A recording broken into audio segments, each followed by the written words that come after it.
Welcome to the deep dive. Our mission today is to take a pretty massive stack of sources. We're talking, vintage film magazines, historical essays, university library blogs, and even some deep-cut music retrospectives. Oh yeah, it's a really eclectic mix today. It really is, and we're using all of this to extract the gritty, violent, and frankly just fascinating history of the spaghetti western and the people who actually created it. Which is such a wild story because, well, we're going to explore how a term that was originally coined by American critics as this, xenophobic insult for low-budget European films ended up becoming a total badge of honor. Right. It fundamentally changed global cinema. But at the time, it was really intended as a slap in the face. Yeah, an insult. Exactly.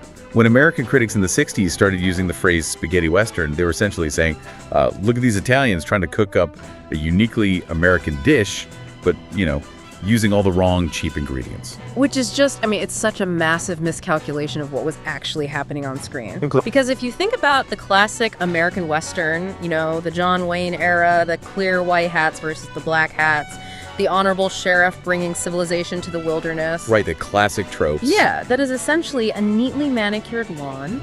And if that's the baseline, the spaghetti western is a wild, overgrown desert filled with quicksand. I love that analogy. You never know who to root for, and by the time the credits roll, everyone is literally covered in dirt. And that dirt was entirely intentional. The Italian filmmakers who spearheaded this movement, they had zero interest in upholding the American moral code. Not at all. Largely because they were operating under a completely different business model and a totally different cultural lens. To really understand how we get cowboys wandering around the Italian desert, you kind of have to look at the economic engine of the Italian film industry at the time. Right, which the sources point out was built entirely on this concept of the filone. Yes, the filone system. Yeah, I love this concept so much. A filone translates to a stream or a vein, right? Like a vein of gold in a literal mine. That is the perfect translation, yeah. Because it was an exercise in pure, unadulterated extractive capitalism, the strategy was just brutally straightforward. Just mine it until it's empty. Basically.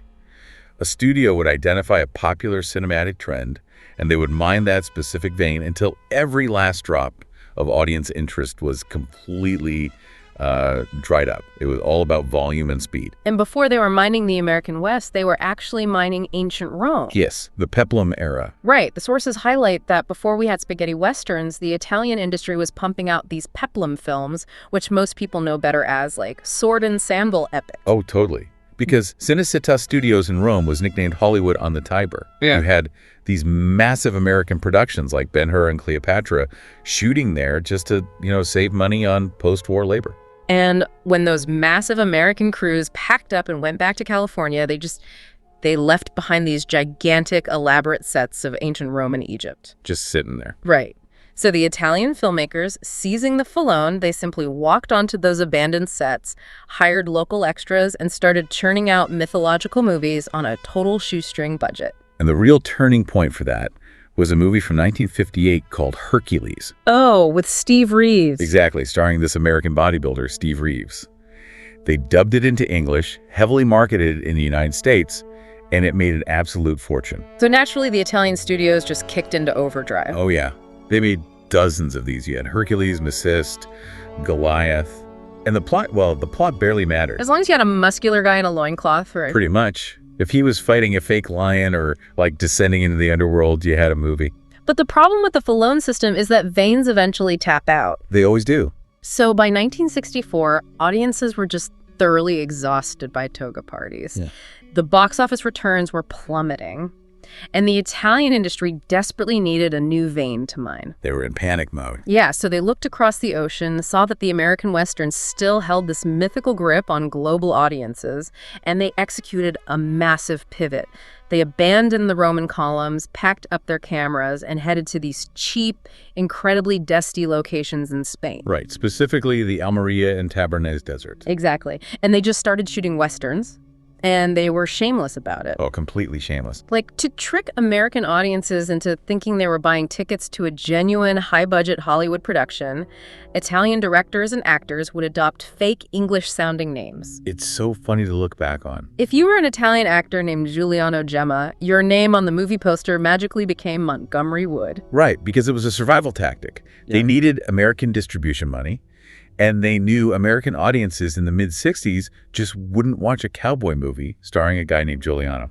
Okay, I hear that, but I have to push back a little here. Sure. Because just looking at this practically, this sounds like a complete recipe for a cinematic disaster. On paper, yeah. Right. I mean, they're literally just swapping out Roman togas for wool ponchos, reusing Spanish deserts, and slapping fake American names on the credits to basically run a scam on moviegoers. Yeah, it was a hustle. So how on earth does an industry built on such aggressive, cheap trend chasing accidentally create some of the greatest cinematic masterpieces of the 20th century? Well, it really comes down to a strange paradox, which is that extreme constraints and low expectations can actually breed radical creative freedom. Okay, how so? Think about it.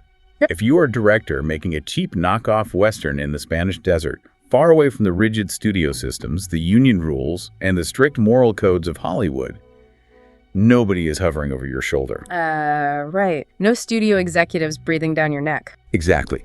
You aren't burdened by the pressure of making high art, so you are free to experiment.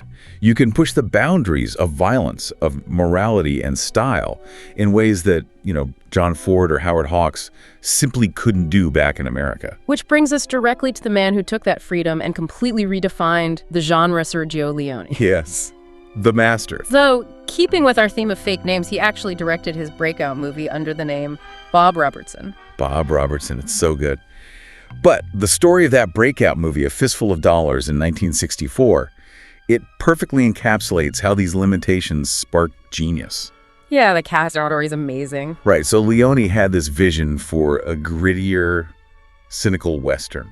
And he originally wanted a major American star like Henry Fonda for the lead role. But he couldn't afford him. Not even close. Fonda's asking price was larger than the entire budget of the film. So they had to go bargain hunting, and the sources say they ended up finding this 34-year-old American TV actor who was playing a very clean-cut Boy Scout sidekick on a CBS show called Rawhide. And they paid him a measly $15,000 to fly to Spain, and of course, that actor was Clint Eastwood. And the dynamic on set between Leone and Eastwood is just legendary. Primarily because they literally could not communicate. Wait, not at all. No. Leone spoke no English, and Eastwood spoke no Italian. They had to use translators, or they would just gesture wildly at each other. That's incredible. And Leone's initial assessment of his new leading man was actually pretty blunt. He famously remarked that Eastwood had a vacant look and was an actor who only had two expressions, with a hat and without a hat. Which is incredibly ironic because that exact vacant look became the defining feature of the ultimate cinematic badass. Exactly. The sources detail how Eastwood, trying to feel out the weird, disjointed vibe of this Italian production, he took a look at the script and just started crossing out his own dialogue. Yeah, and that subtraction of dialogue is a brilliant psychological mechanism. That's what I mean. Well, by speaking less, Eastwood forced the audience to project their own tension onto him. He realized that a character who explains his motives is vulnerable. Oh, that makes sense. Right. A character who just squints into the blinding sun, chews on a cigar, and whispers a single threat? That's terrifying. He wasn't trying to save the town. He was an outsider, motivated purely by self-interest and survival. He essentially invented the man with no name right there on the spot. He really did. But okay, we can't talk about the genius of A Fistful of Dollars without addressing the giant samurai-shaped elephant in the room. Oh, the lawsuit. Yes. Because calling the plot of this movie inspired is being incredibly generous. It was a blatant transnational theft. Yeah, Leone just lifted the entire narrative architecture from Akira Kurosawa's 1961 Japanese samurai film, Yojimbo. The whole thing. The whole setup is identical. A nameless, highly skilled wanderer strolls into a miserable town controlled by two warring criminal factions, and he manipulates them into destroying each other so he can profit off the carnage. Leone literally just swapped out katana swords for Colt revolvers. And Kurosawa definitely noticed. Oh, he noticed. He sued Leone for plagiarism, and Kurosawa actually won the case. He secured the Asian distribution rights to a fistful of dollars and, according to the sources, ended up making more money off Leone's movie than he did on Yojimbo. That is the ultimate revenge. Right. But the craziest part of this whole thing is Leone's defense in court. Leone argued he couldn't have stolen from Kurosawa because Kurosawa's Yojimbo was secretly a ripoff of a 1929 American crime novel by Dashiell Hammett called Red Harvest. Which is, just think about the dizzying cultural ping pong happening there. It's wild. You start with hard-boiled American detective fiction, which gets adapted into a Japanese samurai masterpiece, which is then illegally copied into an Italian Western starring an American TV actor, filmed in a Spanish desert. But that makes me wonder, who actually owns this genre? Right. Like, if Leone is just filtering an American book through a Japanese movie, shouldn't we call this a samurai Western? Is it really an Italian invention at that point? Well, the underlying plot might be borrowed, but the tonal execution is uniquely Italian.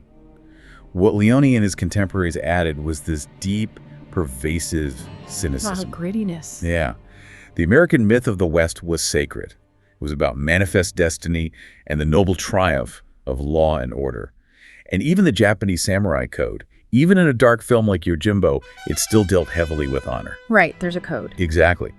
But the Italians stripped all of that away. They viewed the West purely as a landscape for violent operatic fables where money and survival were literally the only laws. And speaking of stripping away honor, this feels like the perfect time to bring in the other Sergio. Sergio Corbucci. Because while Sergio Leone was making these sweeping, highly stylized mythic epics, another director named Sergio Corbucci was dragging the genre into a much darker, much more political space. Yeah, Corbucci's filmography is crucial because it proves the spaghetti Western wasn't just a stylistic exercise.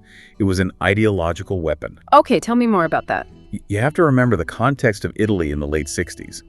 It was a period of intense political upheaval, with a massive left-leaning movement taking hold among Italian students, workers, and intellectuals. Right. And for directors like Corbucci, the American Cowboy, the ultimate global symbol of capitalism and rugged individualism, that was the perfect vehicle to deliver a Marxist critique right under the noses of commercial audiences. That's fascinating. And honestly, Leone's massive box office success essentially funded Corbucci's radicalism. And you see that radicalism explode immediately in his 1966 film, Django. And just to clarify for you listening, we're talking about the original film starring Franco Nero, not the Tarantino version. Right, the original. It opens with an image that completely upends the traditional Western. You have Django trudging through a barren wasteland, dragging a wooden coffin behind him through deep, thick, miserable mud. The visual mechanism of the mud is so important there. How so? Well, in an American Western, the dust is golden, right? It blows in the wind, it looks romantic. But mud slows everything down. It makes the violence grueling. It soils everyone equally. The mud is a physical manifestation of a completely degraded, slippery morality. Oh, wow. And inside that coffin he's dragging, it's not a body. No, it's a Gatling gun. Exactly. Which he unleashes on the villains. And we really have to talk about who those villains are because Corbucci is not being subtle at all here. The bad guys in Django wear these bright red hoods. Very overt. The sources confirm this was a direct, thinly veiled stand-in for the Ku Klux Klan. And just a note for our listeners, we're sharing what the sources say here about the political allegory. We aren't taking any sides. Yeah. But the sources point out Corbucci was using this hyper-violent European movie to deliver a revisionist critique of American racism and colonialism. And he took that critique even further in 1968 with a phenomenal movie called The Great Silence. Oh, the snow one? Yes. Instead of mud, he shoots the entire film in the deep freezing snow of the mountains. And the hero of the film is a gunslinger who is completely mute. Which is a huge departure. Huge. By making his protagonist voiceless, Corbucci is quite literally silencing the traditional, strong, talkative American hero. And the villain he's up against is played by Klaus Kinski, who leads this gang of ruthless bounty hunters. Kinski is terrifying in this. He really is. He plays this character less like a cowboy and more like a capitalist vampire draining the life from these poor, starving mountain people. That's a great way to put it. And without giving away every detail, the ending of The Great Silence is one of the most brutally bleak things put to film. The bad guys win. Yeah, it's rough. The bounty hunters massacre the vulnerable people, collect their cash, and just ride away. There is no triumph. Because Corbucci is trying to show you the underlying historical reality of how the West was actually conquered. He's arguing it wasn't won through honorable duels at high noon. It was won through the primitive accumulation of wealth, extreme violence, and the systematic exploitation of the vulnerable. That theme of exploitation really takes center stage in a whole subgenre the sources refer to as Zapata Westerns, named after the Mexican Revolutionary. Right, films like Corbucci's Navajo Joe. Which starred a young Burt Reynolds as a Native American fighting colonizers, or another one called The Mercenary. The Mercenary is a fantastic example of how deep these films went. The Zapata Westerns typically paired a cynical European mercenary with an idealistic Mexican revolutionary. Like a buddy film, but political. Exactly. They explicitly tackled the mechanics of imperialism, specifically focusing on the forced labor of indigenous people in Latin American silver mines. They showed how European and American wealth was literally extracted from the blood of the local populace. But, and this is important for keeping an objective view of the sources, what makes these films brilliant is that they weren't just left-wing propaganda glorifying the revolution. They were critical of everyone. Yes, they were often highly critical of the revolutionaries themselves, showing the inevitable betrayals, the corruption of power, and just the messy reality of trying to overthrow systemic greed. It's a great contrast. Like if Leone is painting a beautiful, cynical mural of the frontier, Corbucci is dragging you face first into the mud to show you the ugly historical truth beneath it. Very well said. But here is the wild part. Whether you are watching Leone's myth-making or Corbucci's political mud wrestling, neither of them would have achieved this legendary status without one unifying element. Both the music. Yes. The sonic revolution of Ennio Morricone. You simply cannot separate the spaghetti western from Ennio Morricone's scores. He was Leone's ultimate creative partner. And the sources detail how their workflow completely shattered the traditional Hollywood system of making movies. Yeah, because the standard Hollywood model is incredibly linear. Right. You write a script, you film the actors, you edit the footage, and then as the absolute final step, you hand the locked movie to a composer who writes music to fit the exact length of the scenes. That makes sense. But Morricone and Leone flipped that entire process backward. Leone gave Morricone complete carte blanche to write the score before the cameras even started rolling. Wait, I need to pause on this, because practically speaking, how does that even work? Morricone is basically handing the director an album and saying, here, go film a movie that matches this vibe. Does the music actually direct the movie at that point? Psychologically and rhythmically, yes. It totally does. Really? Yeah. Leone would bring Morricone's completed tracks to the set in Spain and just blast them through massive loudspeakers while the actors were performing. That is insane. I know. The music dictated the pacing of the entire production. When you watch one of those iconic, agonizingly long standoffs, where the camera cuts to extreme close-ups of eyes darting back and forth for 3 straight minutes. All right, building the tension. The tension works because the film editing is literally tethered to the crescendo of Morricone's score. The music is pulling the narrative forward, not the other way around. And the sounds he was using to do that pulling, I mean, he wasn't just using a lush traditional Hollywood orchestra. No, not at all. He was throwing in electric guitars. He used the cracking of real leather whips, anvils being struck with hammers, church bells, human whistles, and even animal howls. And that is Morricone's true genius. He was taking the diegetic sounds of the frontier, like the actual noises you would hear in a dirty western town, and elevating them into non-diegetic musical instruments. Oh, that's such a cool way to think about it. It grounded the operatic emotion of the film right into the dirt. And, on top of that, he was arguably the first major film composer to heavily integrate the sensibilities of 1960s rock and roll into a cinematic score. And the ripple effect of that rock influence is insane. The sources highlight how Morricone's work directly inspired generations of musicians way outside of cinema. Oh, for sure. You have British rock bands in the 70s like Babe Ruth, experimental post-rock bands in the 90s like Tortoise, and modern artists like Nick Cave and Calexico. All of them. They all draw directly from that haunting, twangy, desolate sound that Morricone invented. He basically created the audio equivalent of a tumbleweed rolling across a desert highway, and musicians are still chasing that sound today. It is a profound, lasting legacy. But as we discussed at the very beginning of this deep dive, the Italian film industry operated on the Filone system. Vein. Right. And every vein eventually dries up. The spaghetti western burned incredibly bright, but it was a really fast-burning fuse. Staggeringly fast. The sources say between 1964 and 1973, Italian studios produced over 500 of these films. 500. Yeah. That is a massive saturation of content in less than a decade. It is. And historically, what is the death knell for any massive genre? Overexposure. Parody. When a genre begins to relentlessly make fun of its own tropes, it is a clear signal that the original formula has exhausted itself. Oh, I see. So in 1970, a movie called My Name is Trinity hit the theaters.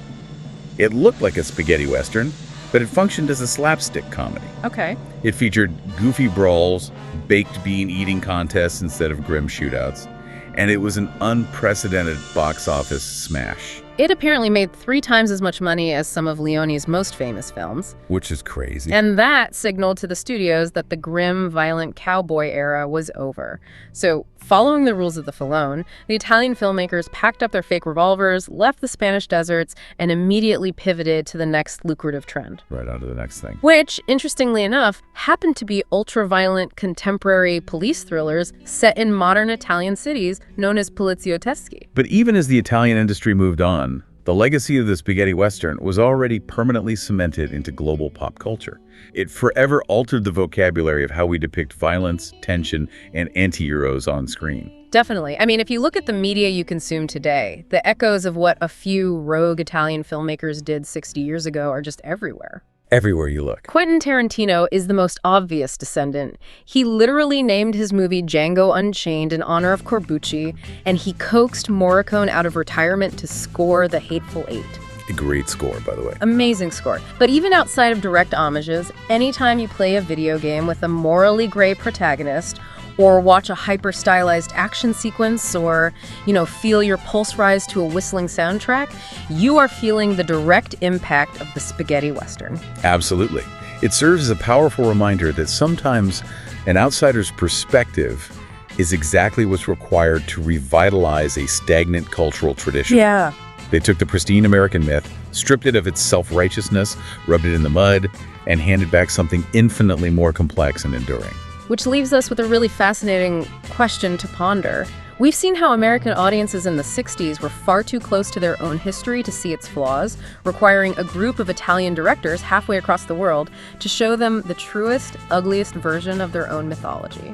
It makes you wonder, what is the modern equivalent today? Oh, that's a good question. Are we currently too close to our own modern myths, like the flawless, morally absolute superhero genre, or, say, the utopian lore of Silicon Valley tech bros, to see the cracks in the foundation? It's very possible. And will it take an entirely different culture, imitating our modern myths from afar, to finally strip them down and show us what we're actually worshiping? That is heavy. Something to think about the next time you hear a lone whistle in the wind.